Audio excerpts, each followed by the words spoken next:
আজকে দেশের ভিতরে যারা লড়াই করেছেন তাদের জন্য প্রিয় সংগঠনের পক্ষ থেকে আমি এই লাল গোলাপটুকু উপহার দিচ্ছি।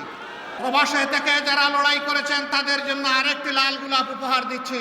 আমরা যেমন দেশের ভিতরে থেকে স্বৈর শক্তির বিরুদ্ধে লড়াই করেছি একের পর এক ধারাবাহিকভাবে, ঠিক বিদেশে অবস্থান করে সারা বাংলাদেশের প্রবাসীরাও আমাদের সাথে সমানতালে লড়াই করেছেন।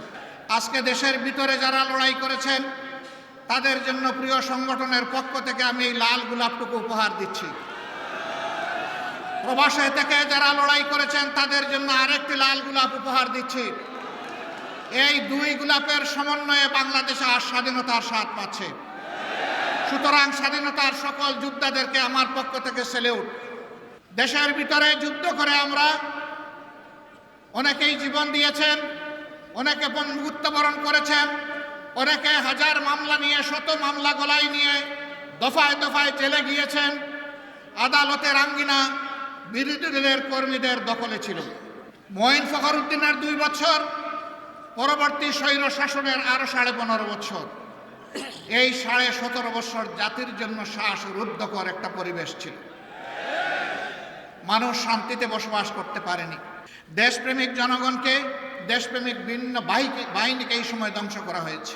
আমরা লক্ষ্য করেছি আওয়ামী লীগ ক্ষমতায় বসেই 2009 সালের 10 জানুয়ারি ক্ষমতায় হাতে নিল। তারপরেই আমরা দেখি 1 মাসের মাথায় তৎকালীন বিডিআরের সদর দপ্তর ঢাকার পিলখানায় 57 জন চৌকস দেশপ্রেমিক সেনা অফিসারকে তারা হত্যা করল। তাদের পরিবারের সদস্যদেরকে হত্যা করল। নির্মমভাবে হত্যা করার পর লাশগুলা ড্রেনের মধ্যে ভাসাই দিল। কিছু লাশ তারা গোপন করে ফেলল। রাতের আধারে হত্যাকাণ্ড সংগঠিত করে আলো নিভিয়ে খুনিদেরকে পিলখানা থেকে বের হয়ে যাওয়ার নিরাপদ রাস্তা তৈরি করে দিল। সেদিনকার প্রধানমন্ত্রী বিডিআরের কতিপয় সদস্যকে এনে আদর করে তাদের সাথে বসলেন, তাদের সকল দাবি দাওয়া মেনে নিলেন। ওদিকে সেনাবাহিনীকে তাদের সহকর্মীদেরকে সাহায্য করার রাস্তা বন্ধ করে রাখলেন। বললেন আমি দেখছি। দেখতে দেখতে সব শেষ হয়ে গেল।